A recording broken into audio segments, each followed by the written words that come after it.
dia! E aí, boa quinta-feira, quase sexta.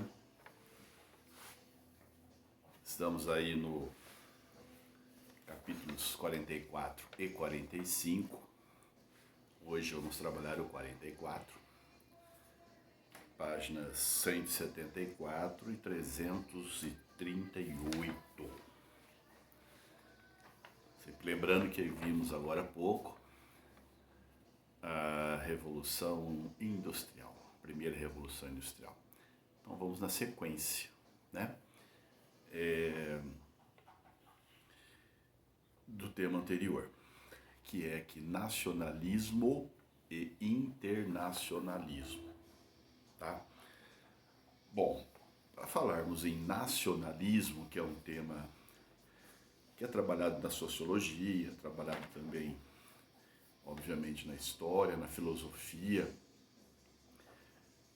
não tem uma definição única sobre isso. Tem muitos debates, tanto sobre o nacionalismo quanto a nação, né, o significado de nação. Então vamos tentar falar alguma coisa sobre isso aqui, sempre levando em conta que estamos trabalhando aqui o período século XIX, né? Então, final do século XVIII e todo esse período do século XIX, tá? Então eu procurei aí alguma coisa sobre qual o significado que se pode dar à palavra nação. No próprio livro nosso aparece uma definição que diz assim: na população que compartilha traços culturais, estrutura social, governo e história. Então, compartilha traços culturais, estrutura social, governo e história. Aspira a ter ou tem o próprio território, tá? Então já temos uma boa definição. Você pode procurar outras, como eu tentei encontrar. Achei uma muito legal que fala assim: nação, uma comunidade.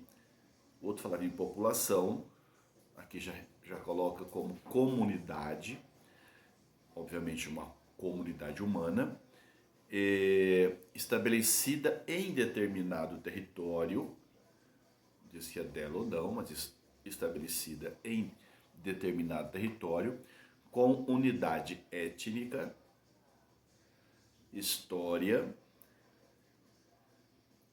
unidade religiosa, linguística ou mesmo econômica. Então veja que algumas coisas se repetem aqui. Lá em cima, traços culturais, aqui vai falar em unidade étnica, lá fala história, aqui repete a questão da história, aqui acrescenta uma unidade religiosa. Então você pode falar da nação irlandesa, aí vê a questão da religião, a importância lá do catolicismo, ou na Rússia com a igreja ortodoxa, ou mesmo Israel e o judaísmo, né? Linguística também acrescenta aqui, e etc. Então estão aí bastante semelhantes. E podemos achar outras. Uma tem um ingrediente, outra tem outro ingrediente. A partir desses conceitos, esses dois conceitos aqui de nação, vamos chegar a uma ideia de nacionalismo. Então olha só o que nós colocamos aí, baseado no nosso texto e baseado no que se encontra predominando aí nas ciências humanas. Então começa pela palavra sentimento. Então, sentimento de pertencer a um grupo, esse pertencimento, tá? Sentimento de pertencer a um grupo por vínculos raciais. Então aqui entra a questão racial. Quanto você falou, a nação Tupinambá, no caso dos indígenas, é óbvio, nação Mina, no caso dos escravos trazidos para o Brasil, tá? Então, a um grupo por vínculos raciais, étnicos, linguísticos e históricos. Então aqui entra essa questão de você se sentir pertencendo a um grupo por causa desses vínculos raciais, étnicos, linguísticos, históricos, e que reivindica o direito de formar uma nação autônoma.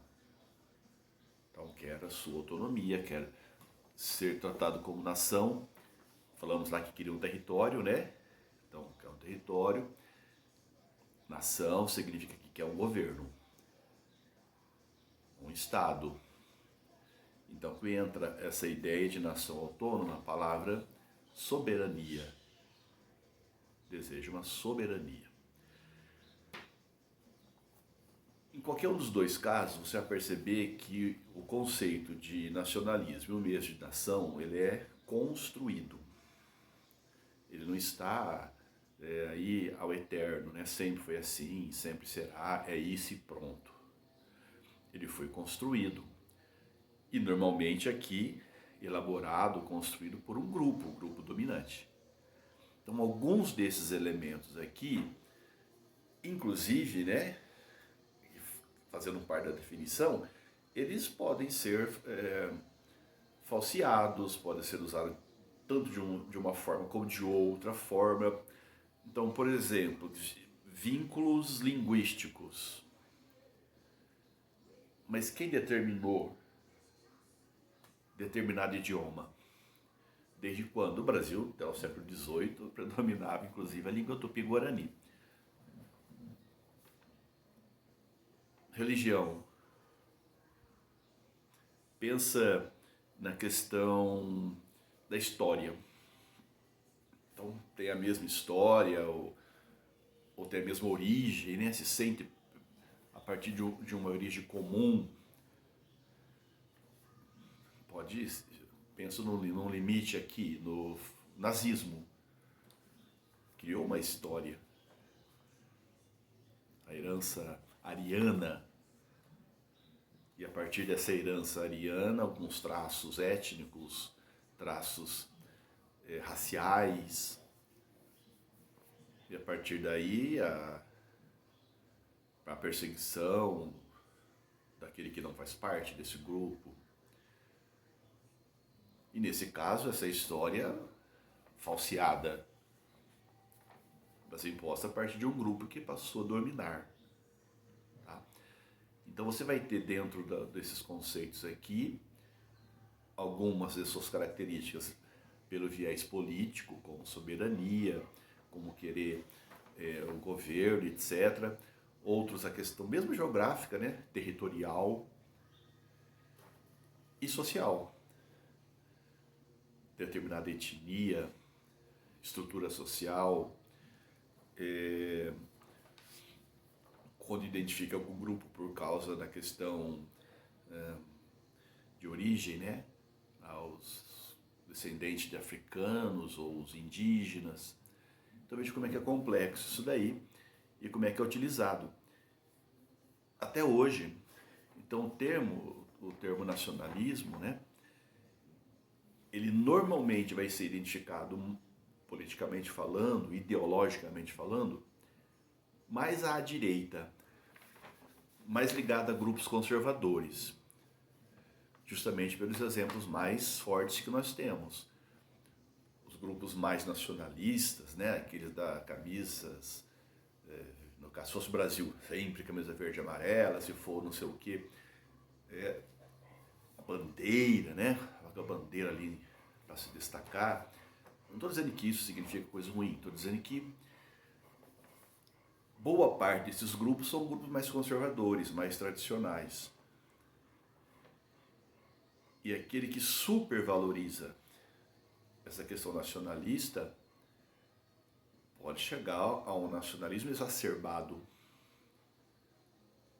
E esse nacionalismo exacerbado, ele é fascista, ele é excludente, ele pode levar a não só, ele pode supervalorizar a própria cultura em detrimento do outro.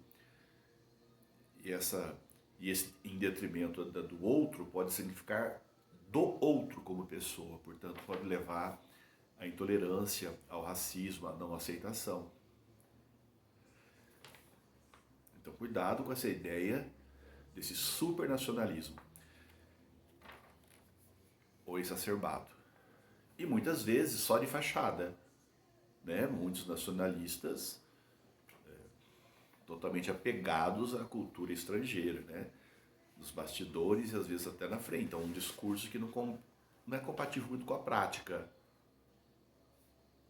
Bom, podemos retornar isso um pouco mais à frente, mas você vai pensa no Brasil de hoje, pensa em alguns outros momentos também da nossa história ou de outros aí. Mas também pode estar ligada a grupos mais de esquerda, por exemplo. Ou progressistas, para progressista, quando falo economicamente, né, no nacionalismo econômico. Para um grupo mais progressista significaria crescer com as próprias pernas, não ser dependente do capital externo, não estar submisso a outros países. Isso é bom. Ou o anti-imperialismo. De anti-imperialismo, em algum momento você fala em valorizar o que é da nação. E aí tem outro aspecto positivo. Valorizar o que é da nação é positivo. Por que só o que é de fora? Então essa valorização da sua própria cultura, e que começa lá com a cultura indígena. Tem muito nacionalista extremado que quer que o índio morra, diga-se a verdade. Então, até onde vai? A partir de quando, então, ele é nacionalista? Mas valorizar a cultura indígena, a cultura afro, ou a cultura popular. Se fosse o mundo da música, né? O forró, o samba, a bossa nova. Mas isso não significa odiar o que veio de fora, o rock. Não. Então você pode ser nacionalista, valorizar aquilo que é nosso e ao mesmo tempo reconhecer em coisas importantes de outros grupos. A Tropicália mostrou isso muito bem, né? Mostrando naquela época que não é porque tinha guitarra na música que ela deixava de ser importante, que ela era imperialista. Então o conceito ele tem esses perigos, né? Não vou dizer perigo. Tem essas visões diferentes, essas interpretações aí. Mas pode usar mais para um lado, mais para outro. Mas é bom sempre identificar então essa questão da construção.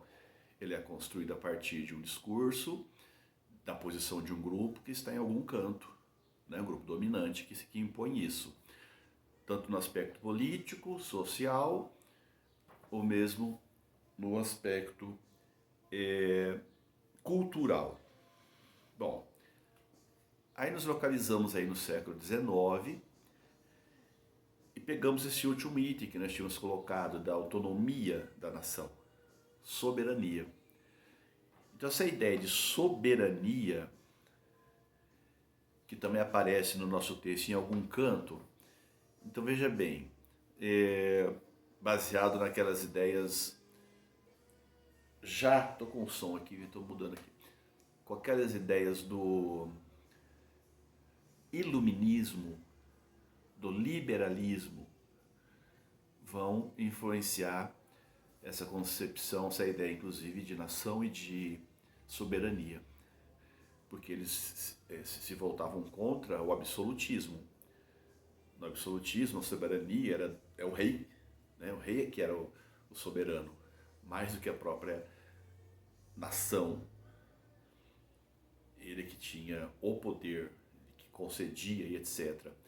Agora, a soberania deriva da nação, mas do povo, não de um governante, seja ele qual for.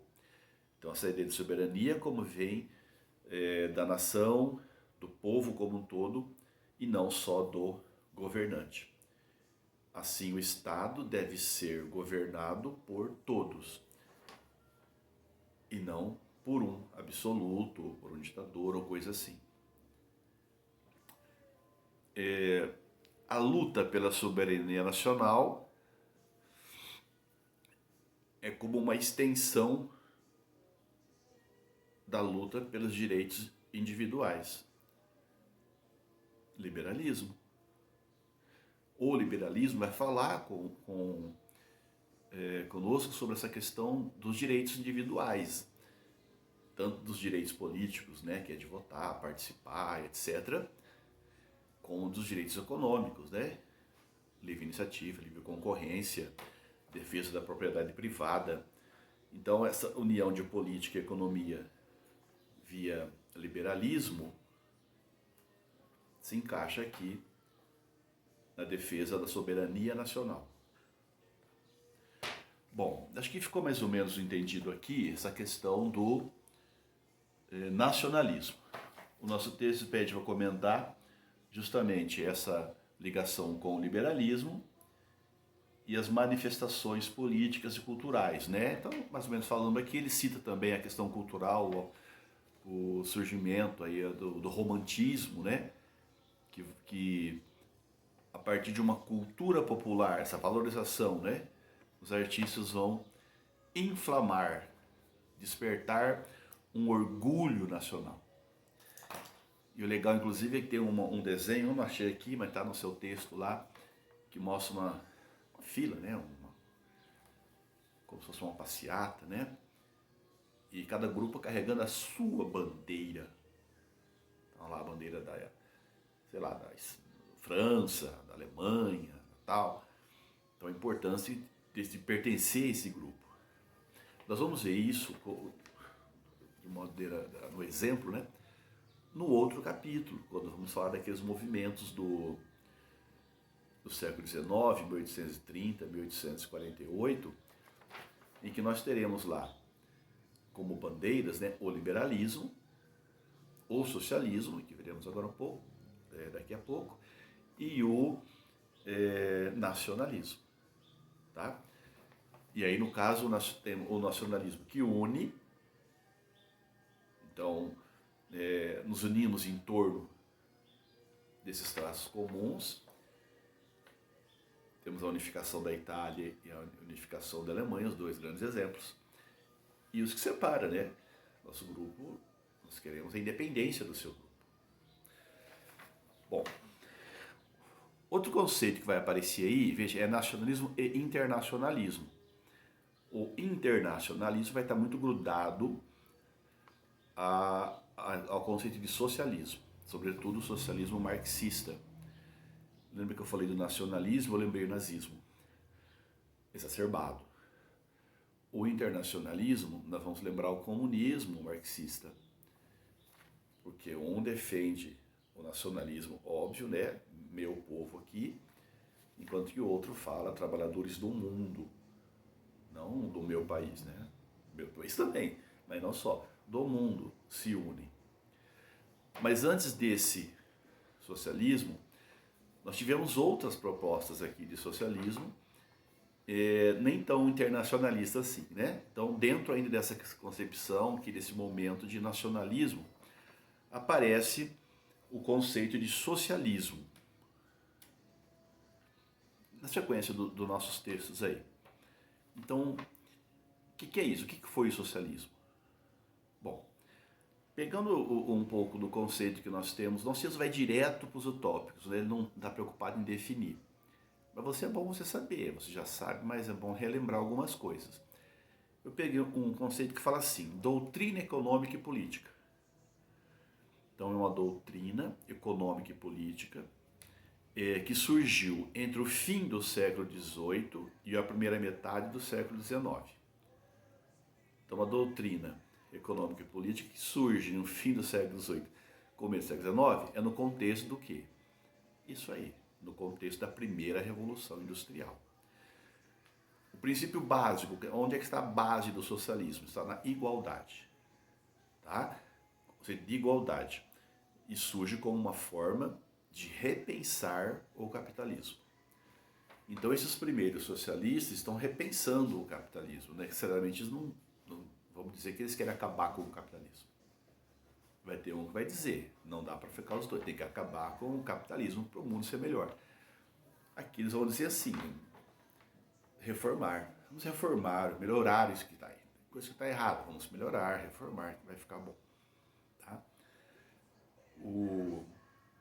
É claro que, se fôssemos falar aqui do comunismo ou do socialismo, ele é tanto uma ideia, tanto uma doutrina, como é depois a forma de governo. Então você fala no comunismo, é um movimento, né, que luta pela sociedade igualitária e tal. Mas também é o quê? É o fim último da sociedade, segundo essa mesma teoria. Tá? Mas vamos chegar lá. Bom, então essa doutrina política econômica, final do século XVIII, começo do século XIX, até metade do século XIX ali, que é onde é a efervescência disso, no contexto da primeira Revolução Industrial, baseada no princípio da igualdade. Tá?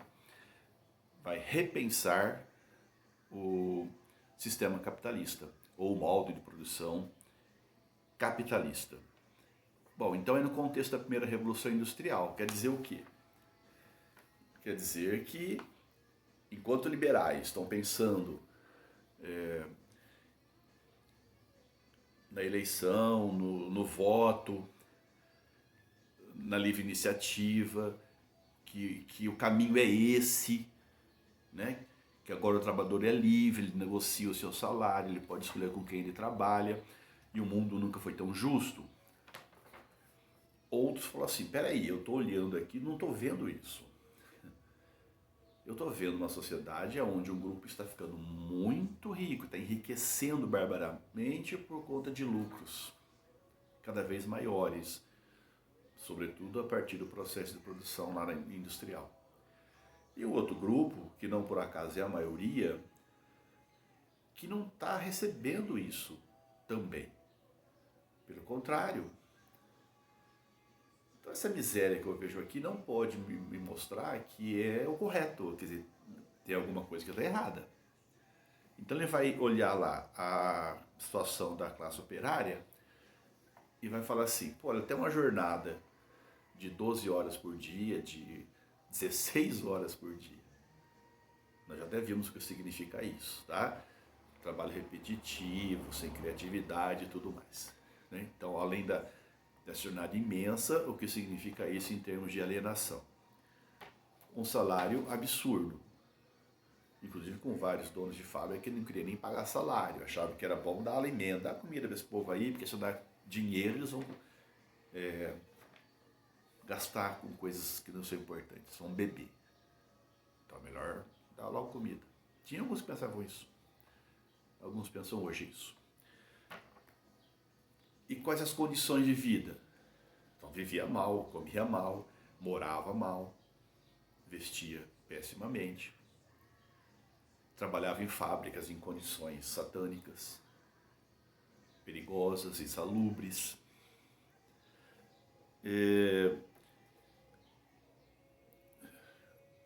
O trabalho que era até perigoso para todos, né? Você acrescenta ainda isso aí ao quadrado, sei lá, com o trabalho infantil. Tem pensadores aqui que vão propor e vão ser chamados de, nossa, que como você é avançado, dizendo que não pode trabalhar com menos de 10 anos. Significa que com mais de 10 pode, 10, 11 anos. Para a época isso era nossa, já era, quer dizer que com menos trabalhava. Então quando você pensa em trabalho infantil, pensa em menos mesmo. Né? E já falei, não é aquele negócio do trabalho, o cara vai lá no trabalho do pai e ajuda aqui, ou faz um bico, ou trabalha lá com um artesão, não. É o trabalho lá da fábrica, tá? Que não vê possibilidade dele crescer nem como pessoa, nem como consumidor, já que as pessoas misturam essas duas coisas aí. Trabalho feminino também, e junto com o trabalho feminino, o assédio, né? Assédio não só moral, assédio físico mesmo, assédio sexual sobre as mulheres. Diminuição da remuneração, tal. Então alguns viram isso. E do outro lado ele via esse crescimento de uma riqueza cada vez mais significativa do lado da burguesia. Lembra que fala naquela separação capital e trabalho. Então tinha alguma coisa errada, então tinha que mudar isso. Tá? Na aula anterior nós vimos algumas lutas com relação a isso, luta sindical, as greves, falamos do ludismo e do cartismo. Aqui ele retoma o cartismo, tá? Então vamos retomar também, só lembrando, o cartismo, esse movimento lá de 1838, a Carta do Povo, né? Então além das reivindicações econômicas lá de salário maior, tal, jornada menor, as de melhoria da qualidade da fábrica e tudo mais, algumas na direção política. Tá? Então a principal é essa, é o sufrágio universal. Não é mais censitário, acaba com isso, o voto tem que ser para todos. Mas já falei para vocês, universal masculino, que a visão deles ainda era que o homem é que devia votar. Tá? Os operários deveriam estar no parlamento. Para que os operários estivessem no parlamento, os parlamentares deveriam ter remuneração, porque se não tem remuneração, quem é que vai ficar lá? Quem já tem muito dinheiro. Portanto, ele já tem muito dinheiro, ele fica lá e vai fazer uma política para ele continuar enriquecendo. Para um operário ficar no parlamento, ele não teria que trabalhar, então teria que ter remuneração. E isso é importante, porque sabemos que os políticos ganham muito dinheiro, de modo absurdo. Mas a saída não é que eles não ganhem nada. Eles deviam só diminuir, né? Tem um movimento aí que fala que os políticos, os deputados, né, sei lá, senadores, deveriam ganhar o que ganha um professor. Aí eu achei essa ideia muito interessante. Tá? Muito interessante. Aqui eles falavam em eleições periódicas, mas mais próximas. Eleições anuais, para ir trocando. É a ideia de que a pessoa não se acomodar, né? Ficar lá, ganha a eleição, fica já pensando na reeleição e fica lá a vida toda. Não. Rapidamente, tá? E etc. Então, esse tipo de movimento aqui, ele vai se difundir. Então, a luta pelo direito de voto, ele tende a se espalhar, se disseminar em diferentes e outras sociedades. O socialismo, então, baseado nesse princípio da igualdade, ele considera que as questões sociais são prioritárias em relação a qualquer outra questão, inclusive as questões de interesses pessoais. Lembrando que isso aqui é uma revisão, então você já tem que ter alguma dessas questões na cabeça e dá para pegar detalhes de muitas outras questões, tá? O primeiro grupo desses pensadores socialistas está representado aí pelo Robert Owen, nós vamos falar dele, Charles Fourier, Saint-Simon, nosso texto aparece só esses três. Então vamos lá. Esses socialistas não se chamavam utópicos, nós somos utópicos, não. Foram assim chamados por outros. Então por que eles vão ser chamados de utópicos? Bom, você lembra que tem a ver o que é utopia? Isso, utopia, sonho, parabéns. Tem a ver. Mais alguma coisa? Isso aí. Então, utopia tem a ver com aquele Thomas More, né, que escreve lá a Utopia, uma sociedade ideal, sem grandes conflitos, onde as pessoas não queriam ser mais ricas do que as outras, onde aquelas que tinham mais poder do que as outras não se acomodavam com isso, não queriam ser superiores, ou seja, uma sociedade que não existia, tá? É claro, se você pegar um pouco do que foi a utopia do Thomas More, lá no século XVI, você vai perceber que algumas coisas hoje estão aí, né? Então, até a concepção de utopia, ela é datada, né? O que hoje pode ser utópico, amanhã pode ser uma realidade, tá bom? Então vem outra concepção de que é bom sonhar, com o pé no chão, mas sonhar e lutar por aquilo, porque pode não ter sentido hoje, loucura, mas amanhã talvez diferente, tá? Então, essa utopia do Thomas More, ela tem um significado que é aquele que não existe. Né? O significado dela é em lugar nenhum. Então, em lugar nenhum não existe. Então, utopia é aquilo que não existe em lugar nenhum. Por quê? Porque ela propõe uma sociedade perfeita e a perfeita não existe. Ela tem um caráter que pode ser positivo, de você sonhar em algo que não existe, que é perfeito, etc., que pode tentar construí-lo. E tem no lance negativo de que é irrealizável. Então alguém pode entender aquilo que ainda não foi realizado e o outro pode dizer aquilo que é irrealizável. Então são concepções diferentes da mesma coisa, e as duas estão corretas, você só tem que explicar por que você pensa de um jeito ou do outro, tá bom?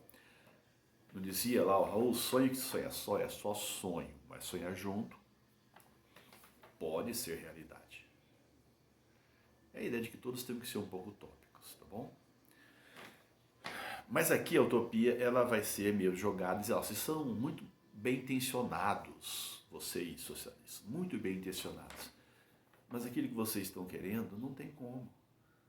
Isso não dá certo. Então o que eles queriam?